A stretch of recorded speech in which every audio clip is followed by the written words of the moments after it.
Pues muy buenas tardes a todos, a todas. Bienvenidos a la presentación del libro de la feria y para ello quiero presentar a las personas que me acompañan a la mesa que habrá después de la presentación.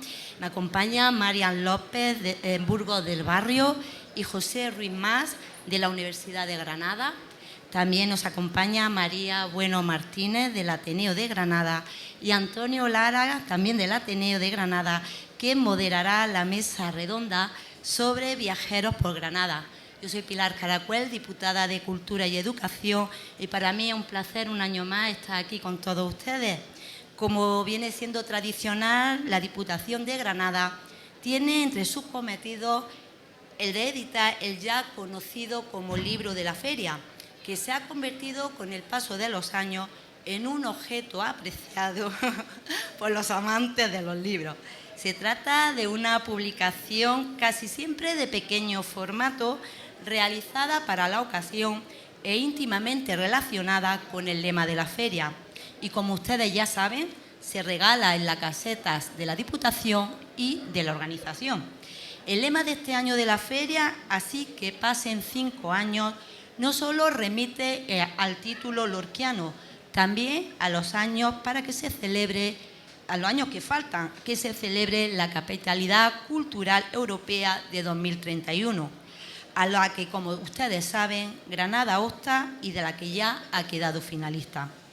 He de reconocer que estuvimos dudando entre si editar la obra lorquiana del mismo título por su evidente relación con el lema de la feria o si buscar algo relacionado con la temática de manera más íntima, es decir, con la capitalidad cultural. Y al final fue esta opción la que elegimos. Así que en vez de ser fiel al lema, hemos sido fieles al logo de la capitalidad cultural que todos ustedes habrán visto, la llave. La llave que aparece como logotipo de la candidatura es la misma llave que adorna la Puerta de la Justicia de la Alhambra y algunas otras puertas del recinto, que todo hay que decirlo, y que junto a la mano ha dado pie a multitud de explicaciones sobre su significado y origen.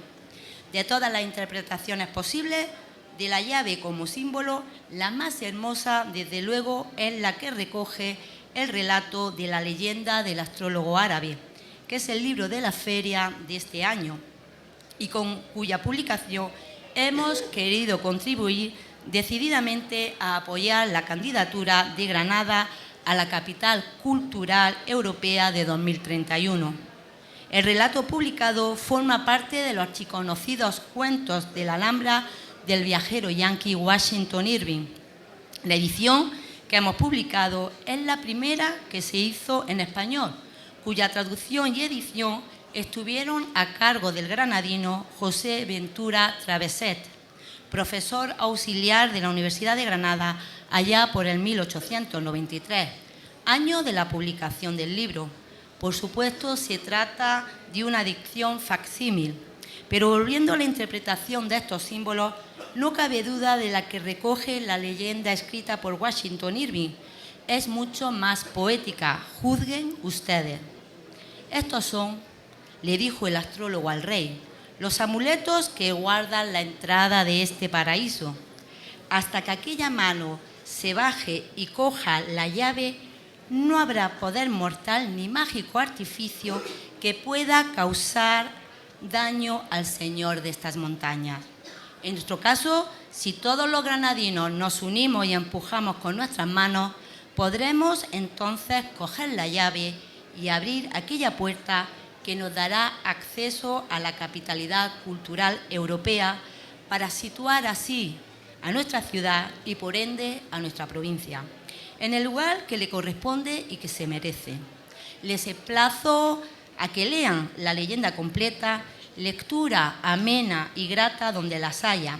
Y quiero terminar recordándoles que el ejemplar es gratuito, basta con adquirir un libro en cualquier caseta de la feria y presentar el ticket en la caseta de la Diputación, que está ahí al lado, ahí cerquita, o en la de la organización y solicitarlo.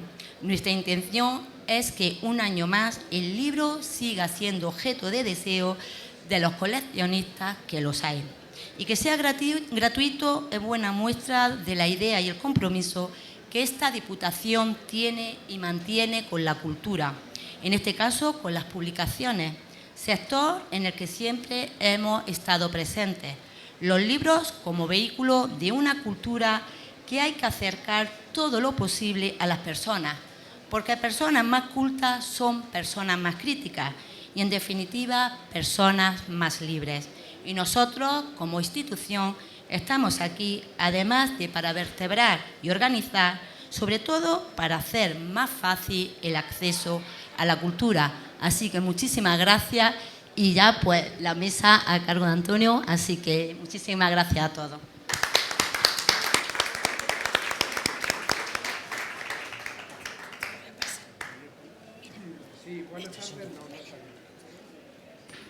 Ahora sí, ¿verdad? Bien.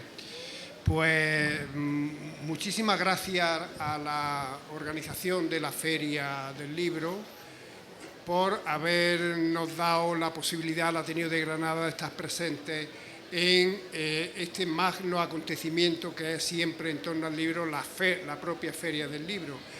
Asimismo, a la Diputación de Granada que, bueno, cuando nosotros propusimos esta mesa redonda, tuvieron a bien aceptar que esta mesa redonda estuviese conectada con la presentación del libro de la feria. Eso para nosotros también fue un orgullo y el Ateneo de Granada lo agradecemos enormemente a la Diputación. En nombre de ella, pues a su diputada de Cultura y Educación, Ana Caracuel. Bien. Bueno, el Ateneo de Granada, yo os tengo que decir que el Ateneo de Granada hemos tenido una participación bastante importante en todo el proceso del proyecto de capitalidad.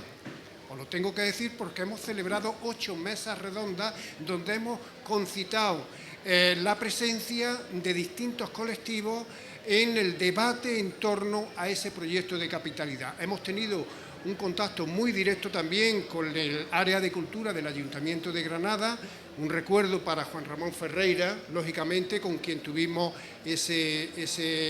nos trató fenomenalmente y nos agradeció incluso que el Ateneo de Granada se hubiera sumado desde el primer momento y con actividades que, como digo, habrían la posibilidad de que la sociedad civil se incorporara al proyecto, que era una de las cuestiones que consideramos fundamentales, lo mismo que la provincia se incorporara al proyecto.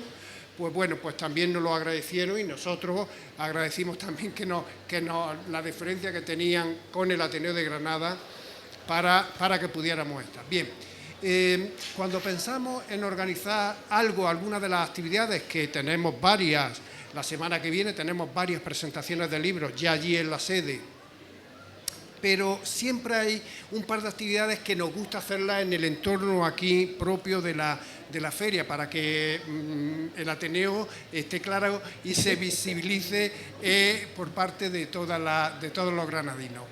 Pues pensamos que qué mejor mesa redonda, qué actividad podía ser, y pensamos en eso, en que hay escritores que han venido a Granada por algunas de las razones, que eso es lo que vamos a debatir esta tarde, a lo largo del tiempo, a lo largo de los siglos.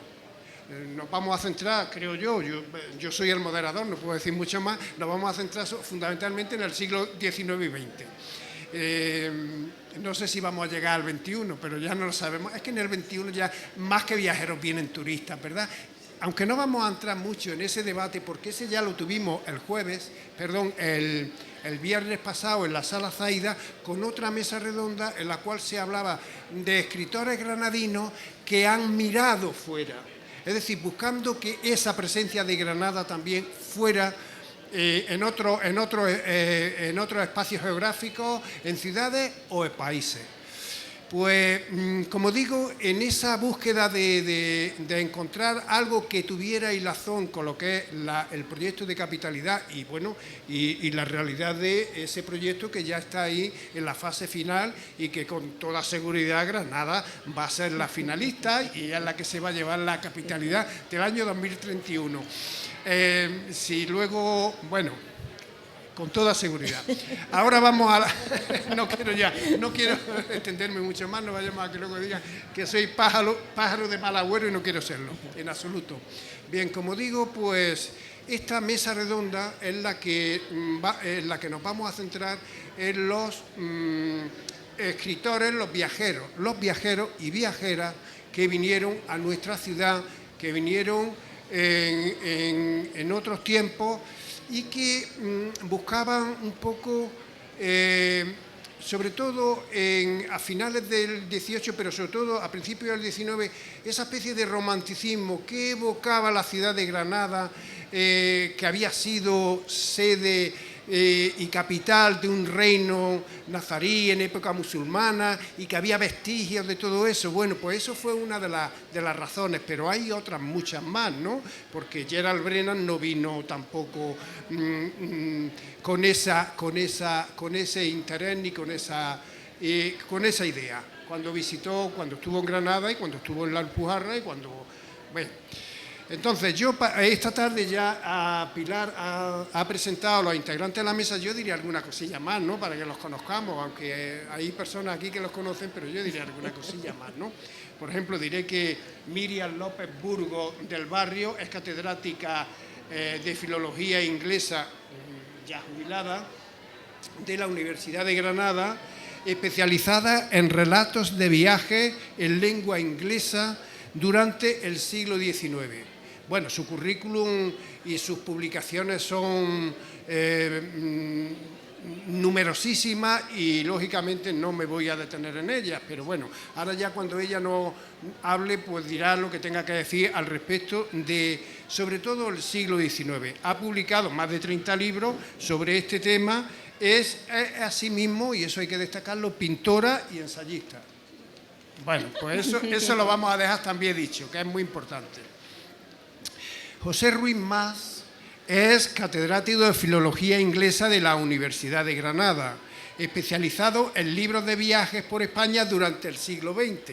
Ya tenemos otro momento histórico presente en esta mesa redonda. Es asimismo traductor e intérprete y autor de algunos libros sobre la literatura inglesa y española. Y a mi izquierda, María Bueno Martínez, que es la vocal del Ateneo de Granada de Humanidades y Literatura.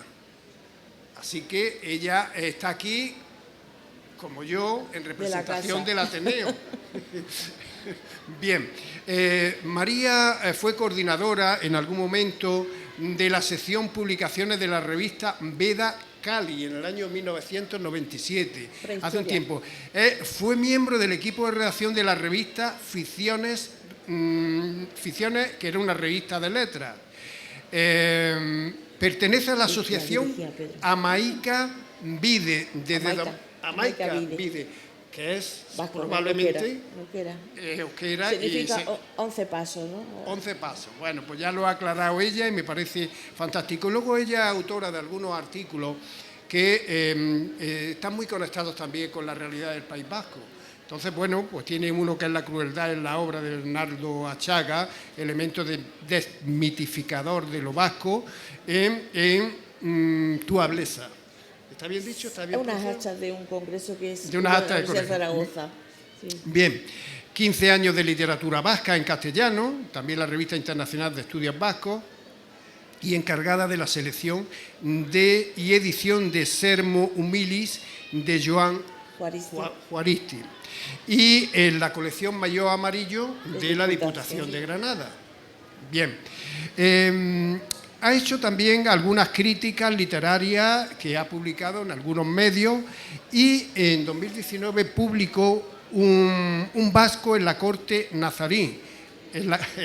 Ahí está el libro, ya lo está enseñando ella, en la colección Baroja y yo de la editorial Ipso. Bien, bueno, pues sin más dilación y una vez que ya nos conocemos todos y todas, yo voy a entrar un poquito en harina de que nos interesa ya esta tarde, independientemente de que las presentaciones eran pertinentes y había que hacerlas. Hemos estructurado un poquito la mesa redonda en varios puntos.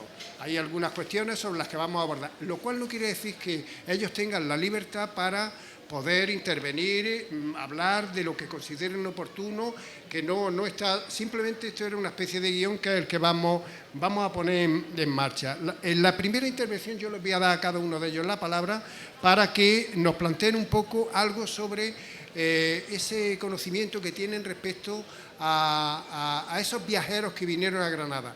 Tengo que decir que los viajeros de María no son extranjeros, pero sí son nacionales y que vinieron a Granada también. Bien, entonces, pues no sé, empezamos por José Ruiz, ¿no? Venga. Lo suyo sería empezar por el siglo XIX. Ah, bueno, Claro. perdón, pues empezamos por el siglo XIX. Miriam, por favor, que me parece muy correcta la apreciación. Venga, Miriam. Él es del 20. Él es del 20, sí. Muy bien. Bueno, buenas tardes. Buenas tardes. Yo tengo buena voz, pero bueno. En primer lugar, deseo dar las gracias al Ateneo por invitarme a participar en esta mesa redonda.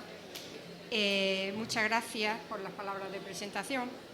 Cuando hace 2 meses me propusisteis participar en esta mesa redonda sobre viajeros, me interesó bastante porque llevo la friolera de más de 40 años dedicado a esto. Y claro, lo que tengo que decir es que todavía me motiva, que ya es algo. No he sido en absoluto diletante, me he dedicado solo y exclusivamente durante mi época de profesora en la universidad a la literatura de viajeros ingleses y norteamericanos por España, con lo que eso conlleva. Y ha conllevado que se ha considerado siempre una literatura menor. Y ahora, todos los que estáis aquí, podéis pensar que la literatura de viaje es algo que se ha puesto de moda. Y se ha puesto de moda ahora, y ahora no tiene ningún mérito buscar libros de viajes, porque están todos en Internet. El que no lo entiende le da al botón en el chat GPT o en cualquier otro chat y se lo traducen de aquella manera, pero en fin, se lo traducen, entonces no tiene mérito. Pero que cuando yo empecé en el año 77 con las manos vacías, fue impresionante, porque es que no había posibilidad de encontrar libros que yo supiera que eran de viajes, porque claro, tenemos que huir de los viajeros. Claro, yo en principio quería huir de los conocidos, de Washington Irving, de Richard Ford, de George Borrow, porque eso, vamos a una librería, compramos el libro en español y ya está. Y cada uno lee lo que quiere y cada uno entiende lo que quiera entender. No, yo me he dedicado a viajeros desconocidos. Claro, eso era una labor increíblemente difícil. Ahora ya no. Ahora ya por eso ya no me dedico a investigar eso. Sigo haciendo cosillas, pero ya no. ¿Qué ocurre? Pues que tenemos que distinguir, desde mi punto de vista, lo que es la literatura de viaje, lo que yo entiendo por literatura de viaje. No podemos dejarnos llevar por un título por libros que en el título aparezca viaje. Por ejemplo, Las aventuras de Pío Cid de Ganivet no es un libro de viaje y tiene la palabra aventura. Hay otros libros que tienen formato de viaje. Me voy pues a Lolita de Vladimir Nabokov y no es un libro de viaje. Lo que yo entiendo como libro de viaje es, lo tengo escrito para decirlo porque es lo que quiero decir, tienen que ser libros reales o ficticios, imaginativos o descriptivos, poéticos, fantásticos, novelados, introspectivos, pero no todos ellos se les puede poner bajo el título genérico de libros de viaje. No deben incluirse de manera intuitiva obras en cuyo título aparece viaje o aventura. 20.000 leguas de viaje submarino no es un libro de viaje. Los viajes de Gulliver, de Swift, no es un libro de viaje. Tenemos que tener 2 elementos claros. En primer lugar, el viaje tiene que ser real y descriptivo. Y en segundo lugar, el propio viajero debe ser autor y a la vez protagonista de la obra que va escribiendo. Si no, no se considera libro de viaje. El libro de viaje, el autor no tiene que imaginar un argumento o unos personajes a los que dar vida.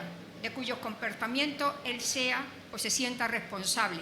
No tiene que mover más hilos que los que suponen establecer el itinerario, ver dónde para, dónde no para, los lugares que visita, etcétera, etcétera. Al decidir lo que escribe y lo que no, el autor actúa como filtro de la realidad, pero él no realiza ninguna tarea creativa y es más, ni siquiera se les pide que se preocupe demasiado por aspectos estilísticos o formales. Incluso a algunos se les perdona que sean pésimos escritores. Y puestos a perdonar, también se les concede licencia, o en mayor caso, ellos se la toman sin ningún miramiento, para copiar tratados de historia y de arte y ofrecerlos como parte de sus narraciones, actuando sobre todo los viajeros extranjeros, protegidos por la distancia entre el país que describen y el país donde se publican los relatos de sus aventuras, en particular los de épocas pretéritas, que no contaban con que sus obras se difundieran, ni mucho menos las leyeran los autóctonos del país que describen. Y ahí me voy a detener, porque es interesante cuando... voy a hacer referencia a Richard Ford, que es el más conocido de todos ustedes. Cuando Richard Ford presumía de los amigos que había dejado en España, era porque no habían leído su libro, porque no habían leído su handbook. Si hubieran leído su handbook, no hubiera dejado tantos amigos. Y de hecho, las críticas a España y a los españoles son tremendas. ¿Y qué es lo que ocurre? ¿Qué es lo que ha pasado con la literatura de viajeros ingleses y norteamericanos? Pues que hasta hace nada ha sido un arca cerrada. ¿Por qué? Porque en España no se sabía inglés. Aquí nadie sabía inglés, eran muy pocas las personas que sabían inglés. Incluso se habla de ¿cómo se llama? Lo tengo aquí. Vamos a ver, de Benito Pérez Galdós, que sabía inglés. Era poquísimo el inglés que sabía Benito Pérez Galdós. Hubo que esperar hasta la generación del 98 para que Unamuno, Maeztu o Pérez de Ayala supieran más inglés. Pero ¿qué es lo que ocurre? Se hablaba de los viajeros franceses, como Alejandro Dumas o Gautier, que esos sí han sido los que han hecho posible que se habla de viajeros románticos. Pero ellos no eran viajeros en sí, eran escritores conocidos y famosos que vinieron a España, que sabían que su libro se iba a traducir y se iba a leer. Y escriben teniendo ese filtro de la persona que no quiere decir toda la verdad. Pero ahora, cuando yo tenga, no sé el tiempo que tengo, es que tengo que correr mucho, pero bueno, no voy a leer todo esto, claro que no. Pero lo que sí tengo que decirle es que los relatos de viajeros ingleses del siglo XIX están llenos de desprecio hacia España en general, de desprecio hacia los españoles. Hablan, en este caso, por ejemplo, de la Alhambra como un montón de ruinas, un sitio asqueroso, pero efectivamente el que quiere escribir un libro tiene que meter una serie de temas. Los temas, imaginaros que cuando se venir a Granada era una tarea, una aventura terrible, empaquetado como sardinas en lata en una apestosa diligencia, con un mulero que a lo mejor ellos iban asustadísimos por los barrancos, por los desfiladeros. Se tardaban 3 días enteros en venir desde Málaga a Granada. Antes que habéis hablado de viajeras, efectivamente, ¿os imagináis a las viajeras victorianas con sus trajes maravillosos y su servicio, entrar en una venta, en la venta de los najos, por ejemplo, y ver que el perro está lamiendo los platos en los que les ponían la comida, que tenían que usar el corral, que venían asustados, que en las ventas les asustaban por los bandoleros que los iban a atracar, despeñaperros, por Dios lo que era despeñaperros. Pero eso era lo que ellos escribían la realidad.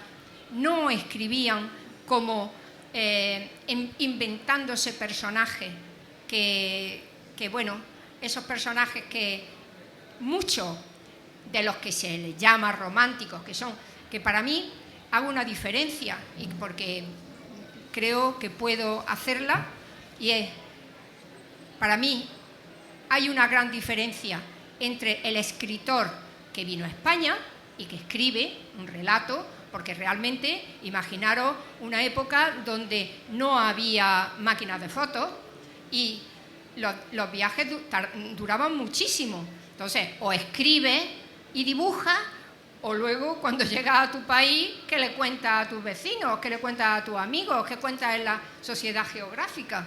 Imposible. Entonces, por eso escribían.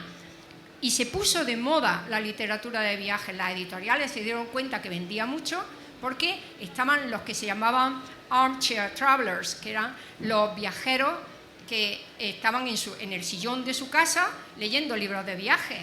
Pero eso no tiene nada que ver para mí con el viajero que viene, que lo mandaba una empresa para ver las prospecciones mineras en Río Tinto, o a una empresa, o incluso gente que, bueno, pues que les dio por viajar y escribían. Sí, sí. Claro. No, por supuesto, en el siglo XX, claro que sí. Bueno, yo me voy a centrar en el siglo XX, y el siglo XX es una continuación del siglo XIX en cuanto a que los temas que ya se empezaron a tratar en el siglo XIX se reescriben en el XX. Y antes de empezar a hablar sobre mi impresión sobre los relatos viajeros escritos por visitantes de España en el siglo XX, voy a contar una anécdota que creo yo que va a suponer pues una visión rápida, un brochazo rápido del tipo de obras que escribían estos viajeros por la España del siglo XX. En años anteriores he ido recibiendo en la universidad, a profesores de universidades o de institutos de países de Europa. Y yo les daba una conferencia introductoria de lo que iban a ver. Yo luego les enseñaba la Alhambra desde la perspectiva romántica, le hacía una introducción, pero lo primero que les preguntaba es: ¿había estado alguna vez en España? Casi todos decían no, esta es la primera vez. Alguno había que decía sí, yo sí, estuve de viaje de novio, vine con mi mujer una vez hace 30 años. Pero en fin, por lo general no habían venido. Y yo les preguntaba: ¿qué impresión tenéis de los españoles? Y me decían: pues son gente pasional, muy perezosos, son personas de las que no te puedes fiar, son crueles porque para eso tienen el toreo, tratan muy mal a los animales. Y les decía yo a continuación: ¿me decís que no habéis conocido nunca a un español? Que esta es la primera vez que habéis venido a España. ¿Cómo que tenéis esa idea? Y se callaban. Los había pillado. ¿Qué imagen tenían de España? La que habían transmitido los libros de viaje. No habían pisado España la mayoría de ellos, pero sí tenían una idea muy determinada de cómo teníamos que ser los españoles. Y tenían una idea muy determinada de cómo debería ser España. Pero no habían pisado España antes. Pero sí tenían unas visiones muy claras de nosotros. ¿Por qué? Porque habían leído libros de viajes, casi siempre escritos por británicos, por estadounidenses en menor medida y franceses.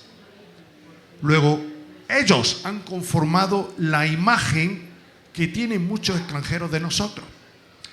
Naturalmente, los británicos, me voy a centrar en los británicos porque son nuestro campo de especialización, los británicos vienen a España pero no interesados por nuestro orientalismo, no interesados por la Alhambra. La Alhambra es un capítulo de su viaje.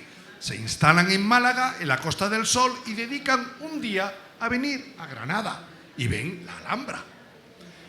Los británicos que vienen a España no vienen a probar nuestra gastronomía, no les gusta nuestra gastronomía, piensan que olemos a ajo, piensan que nuestro aceite es demasiado fuerte.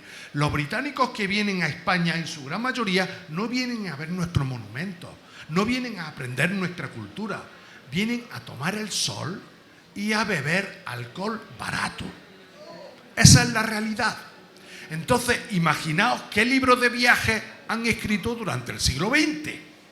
Aparte de ello, sumarles también el toque propagandístico, porque muchos de ellos han utilizado sus libros de viaje para hacer una propaganda antifranquista, sobre todo en el periodo de la Guerra Civil Española y de la posguerra.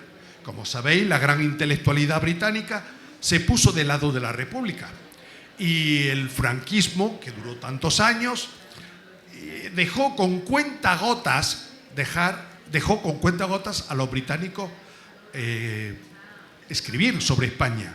Pero cuando tenían libertad para escribir sobre el franquismo, desde luego desde la distancia, porque la mayoría no pudo regresar, escribían desde una perspectiva muy propagandística.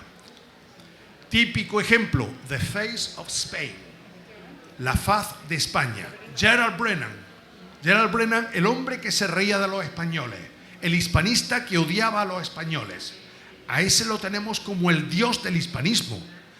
Si los intelectuales españoles, que como dice Miriam, no sabían inglés, hubieran leído su obra sobre España, le dábamos una paliza. No sé si sabéis que él no podía volver a Jaén. ¿Por qué? Porque en Jaén ya había gente que leía inglés y que había leído su libro en español. ¿Cómo iba Gerald Brennan a imaginar que iba a llegar a los 94 años de edad? Pues sus libros se han leído en español, traducido. Claro, él contaba cosas de los españoles y cosas de los habitantes de Jaén, que eran los crapos sucios. Cuando Jaén se enteró de quién había sido verdaderamente Gerald Brennan, ese que nosotros idealizamos, cuando se enteraron de quién era Gerald Brennan, le querían pegar, literalmente. No podía ir a Jaén, porque esos habitantes de Jaén, que eran nietos de aquellos que él describió, pues estaban enterando que fulanita estaba acostándose con un menganito y que en realidad el hijo de menganita no era de menganito, sino de fulanito. Se estaban enterando de los crapos sucios. Eso lo hacía Gerald Brennan, el amante de España. Él era, como Richard Ford, un hispanista hispanófobo. Además, Gerald Brennan, y lo pongo como ejemplo del hispanista viajero por antonomasia, el que todos conocemos, además muy vinculado a Granada, Gerald Brennan vino a España no por amor a España, no por interés por España, es porque había terminado la Primera Guerra Mundial, él había sido capitán del ejército británico y le quedó una pensioncita. Con esa pensioncita no se jalaba una roca en Inglaterra. ¿Qué pasa? Se viene a un pueblo de la España perdida, donde allí es el Marajá. Pero no solamente eso, es que el mismo cura lo sienta en el altar. De cuándo se iba a ver un vagabundo, como era Gerald Brennan, de cuándo se iba a ver él sentado en el altar de la iglesia. ¿Me explico? Bueno, pues él era un escritor frustrado, lo intentó todo, intentó la novela, intentó la poesía, intentó todo. Al final se dio cuenta que del único de lo que podía hablar era de España. ¿Por qué? Porque era lo que conocía de primera mano. Y ya sabéis un refrán que dice que el que cuenta algo inventa. Si conocéis un poco la Alpujarra, leer Al sur de Granada. Ahí lo dejo. Si conocéis la Alpujarra, veréis lo que cuenta y lo que inventa. He hablado de Gerald Brennan. Así multiplicarlo por 1000. Yo soy una persona que se ha divorciado de los libros de viaje, porque no hay derecho, no hay derecho. Y os voy a decir cómo empecé yo en los libros de viaje. Yo fui a Inglaterra por primera vez con 14 años. Claro, yo estaba en primero de BUP, había terminado primero de BUP, se me daba bien el inglés. Y me voy a Inglaterra sabiendo el inglés que se sabía en primero de BUP. Yo era buenecillo en inglés, pero en fin. Me voy a ver bibliotecas inglesas. ¿De qué sabe un alumno de primero de BUP? De nada, pero de algo sabía. Yo era español, algo sabría de España. Y yo cogía los libros de viaje escritos sobre España y los abría y nos ponían verdes. Y yo decía, pero ¿cómo pueden hablar? ¿Cómo pueden decir estas tonterías? ¿Cómo pueden hablar tan mal de los españoles? Pero esto es increíble. Bueno, pues así todos los libros de viajes sobre España. Entonces yo me planteé, que mi vida profesional de investigación se iba a dedicar a luchar contra esos sanbenitos que nos colgaban, herencia de la leyenda negra española. Y a eso me he dedicado. Yo me he dedicado a estudiar las relaciones anglo-hispánicas desde la perspectiva británica y he ido desmontando todas esas ideas, todos esos bulos, ahora que está tan de moda hablar de bulos y de fango y tal. Yo me he dedicado a desmontar todas esas tonterías que han ido diciendo de nosotros. Que no somos el pueblo perfecto, cierto, tenemos muchos lunares, pero si leéis los libros de viajes en inglés, es increíble. Yo no sé cómo podemos ser tan papanatas los españoles. Bueno, yo estoy contigo, sí, estoy contigo. Sí. En esa aseveración que hace respecto a los libros de viajes, porque desde la perspectiva del historiador, que en muchas ocasiones yo como historiador he recurrido a algunos de los libros de viajes para que me dieran alguna semblanza o algún aspecto o alguna descripción sobre algo de nuestro territorio en una época determinada, fundamentalmente el siglo XIX, bueno, hemos podido percibir, creo yo, los historiadores, yo hablo por mí, pero lo hago extensivo a los demás, hemos podido percibir que era una visión errónea, que no daba, que la idea que trasladaban y que decían no se correspondía con la realidad, porque claro, cuando nos hemos ido a otras fuentes nos han dicho lo contrario, a fuentes digo documentales, archivísticas y demás, nos han dicho lo contrario y en el análisis que se ha ido haciendo de eso hemos visto que aquello no, pero bueno, queda el pintoresquismo ese de que bueno, de que ellos llegaron, dijeron y no sé qué y tal,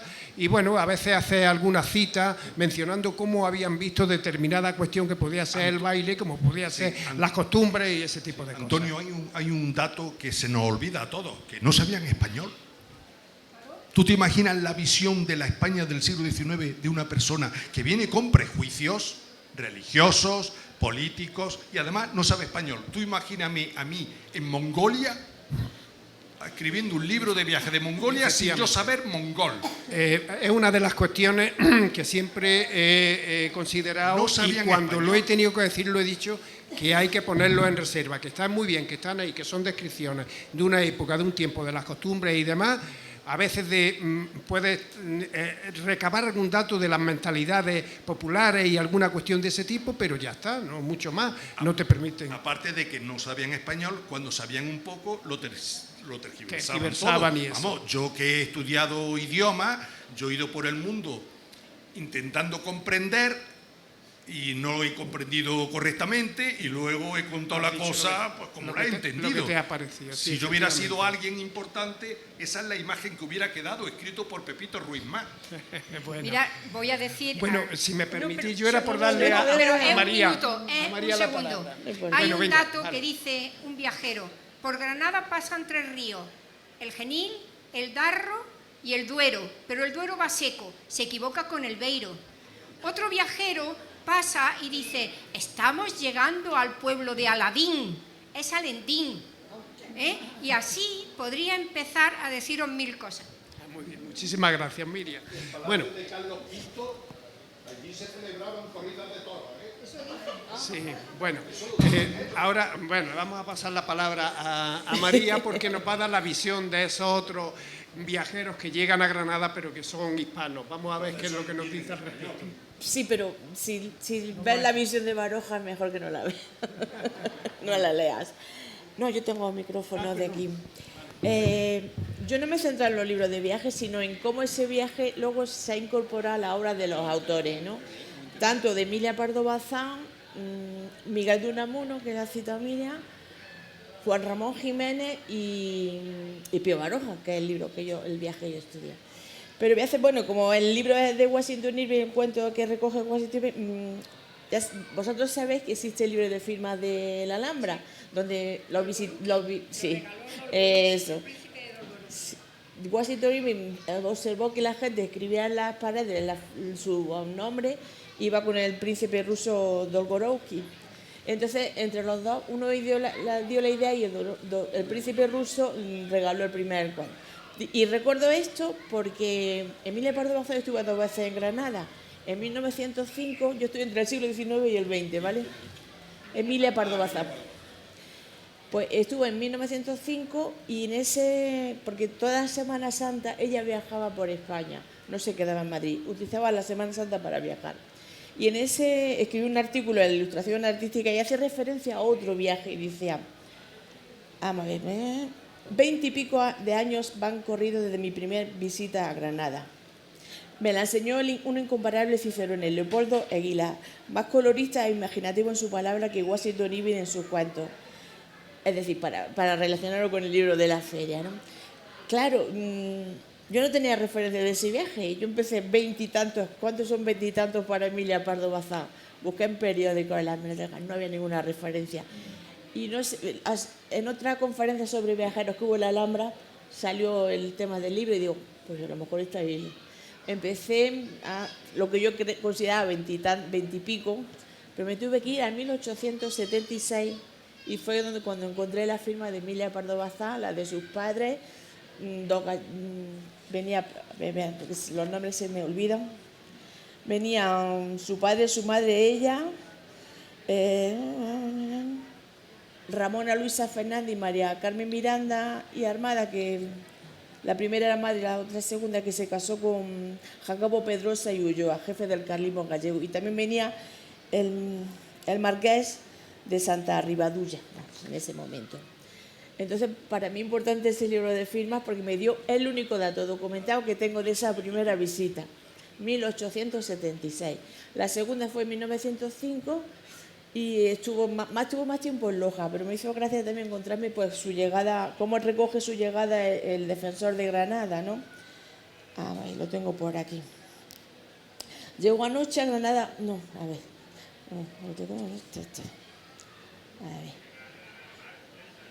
Lo de Emilia lo tenía por aquí, pues se me ha perdido. Bueno, que él recoge que se llevaba 24 horas aquí en Granada de Emilia Pardo Bazán, pero que iba a partir a Loja, donde iba a pasar unos días, que luego volvería.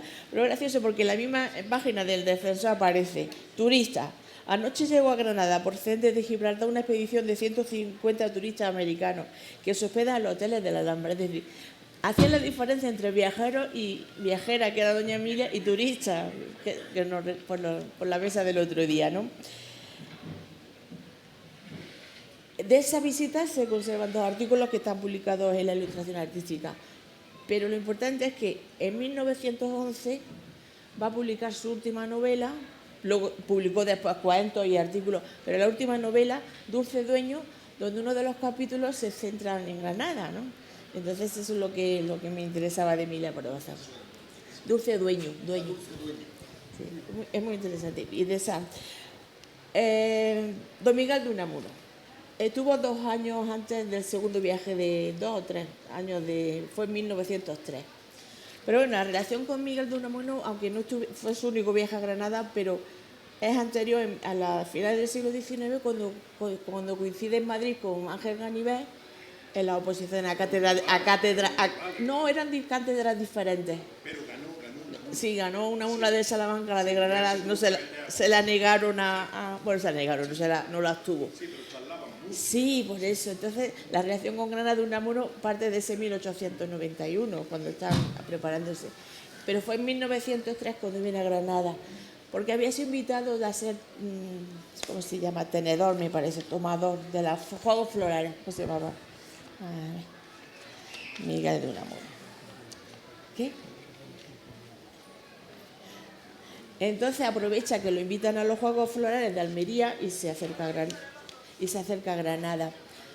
Bueno, he recibido, además, Miguel de Unamuno sí está en la firma del libro de la Alhambra, eso sí lo encontré. Que por cierto, podían mejorar el acceso a los libros porque conseguir la digitalización es un caos. Yo cada vez que lo intento tengo que estar 2 días intentando buscar el tomo que quiero.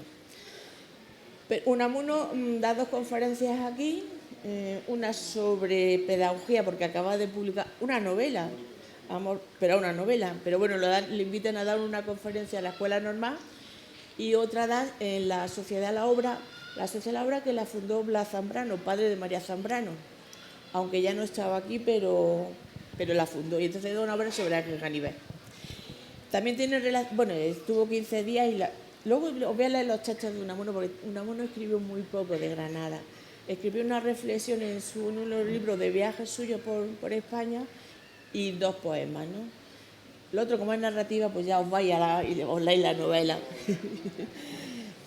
Luego leeré lo de Unamuno, porque son textos que, bueno, que dicen mucho de lo que sintió aquí Unamuno. También estuvo en relación con el historiador Gómez Moreno y visitó y tuvo relación, aunque tampoco se llevaron muy bien, con el padre Manjón, que también, es que ese de Unamuno, no.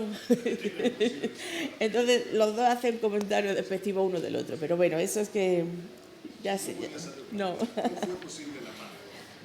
Juan Ramón Jiménez. Juan Ramón Jiménez viene en 1924, pero eso lo conocéis la mayoría, porque es el viaje más conocido.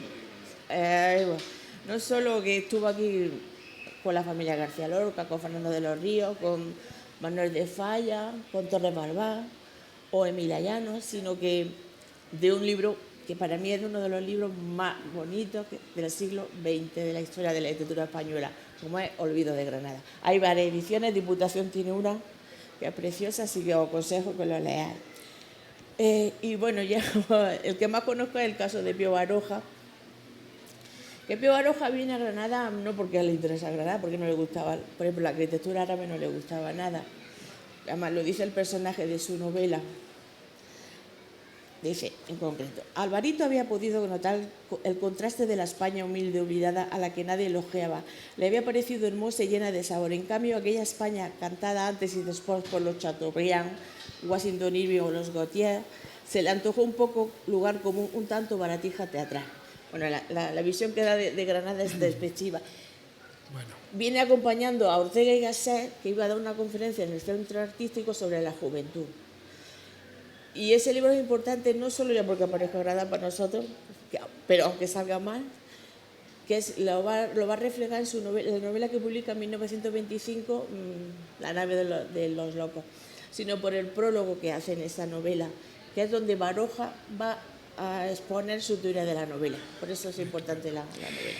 Muy bien, bueno, yo siento muchísimo que tengamos casi que cortar esta mesa redonda, casi, no es que la vamos a cortar, sí.